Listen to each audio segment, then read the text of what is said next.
নমস্কাৰ, আমি আজি পালেং শাকেৰে মাছৰ জোল কেনেকৈ বনাই তাকে দেখুৱাম। প্ৰথমতে পালেং শাকখিনি ভালকৈ ধুই কুটি ল'ম।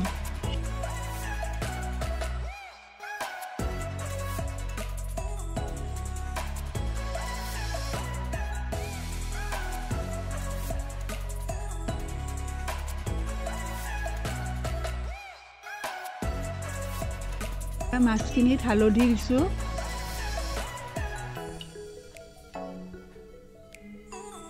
নিমখ দিছোঁ, তাৰপিছত সানি লৈছোঁ, মাছখিনি সানি লৈছোঁ।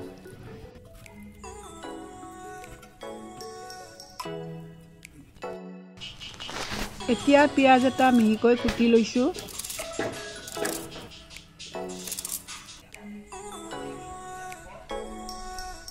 কেৰাহী এখনত মিঠাতেল দি তেলখিনি গৰম হোৱাৰ পিছত মাছখিনি ভাজি লৈছোঁ।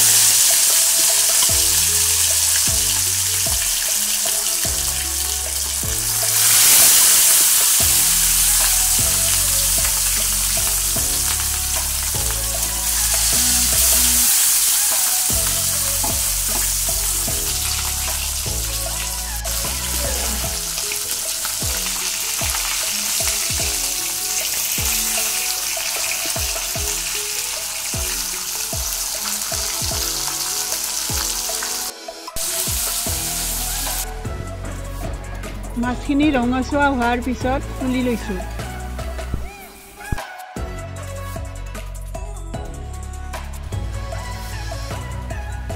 তেল দিছোঁ।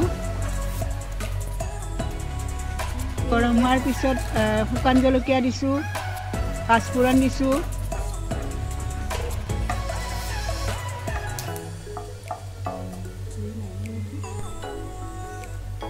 পিঁয়াজখিনি দিছোঁ, দি লৰাই দিছোঁ।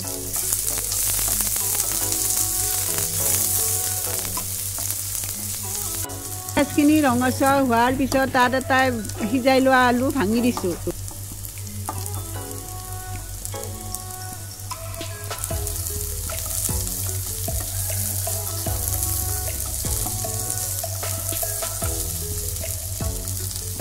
আলুখিনি ৰঙচুৱাকৈ ভাজি তাত হালধি, জিৰা, ধনিয়া, জলকীয়াৰ গুড়া দি ভালকৈ লৰাই দিলোঁ। অলপ ভাজা যোৱাৰ পিছত তাত পালেং শাকখিনি দি দিলোঁ।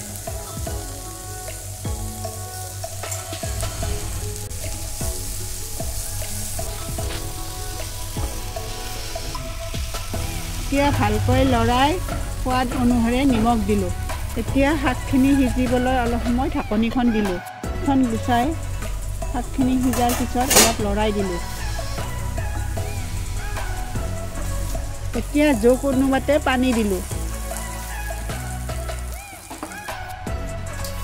এতিয়া জোলখন উতলিবলৈ দিলোঁ।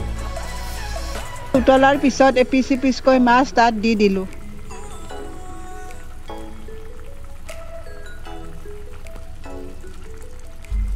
নুমুৱাৰ আগে আগে জালুকৰ গুড়ি অলপ দিলোঁ।